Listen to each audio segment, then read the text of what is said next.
तो गाइस आज मैं अपने दुकान में ये खिलौने वाले तलवार बेचूंगा। हैं? बॉस अभी तो एक तलवार है, कितना मस्त है। चल के थोड़ा तलवारबाजी कर लेती हूँ।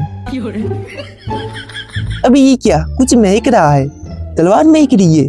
हैं? इसके अंदर तो कुछ है यार। अभी ये तो चूरन है। क्या बात है यार, थोड़ा मुंह चटक कर लिया जाए। इसे काउंटर पे ही रख देता हूँ। एमजी ये देख, मेरे पास एक तलवार है, तेरे पास एक है तो मेरे पास 3 है। अभी ये तो सेम ही लग रहे हैं। अभी ये मेरा ही तलवार है, तेरा कैसे हुआ? ये मेरे घर के सामने गिरा था। अरे यार मैं सच कह रहा हूँ, लगता है रास्ते में आते वक्त गिर गई थी। अच्छा चल ठीक है, तू अपनी तलवार रख ले, इसके बदले में कोई मिठाई खिला दे। इस तलवार के बदले में मिठाई चाहिए तुझे? तेरे नुकसान से बचाया है, मैं ये मिठाई ले जाती हूँ। तलवार तो सही है ना? हाँ बिल्कुल सही है।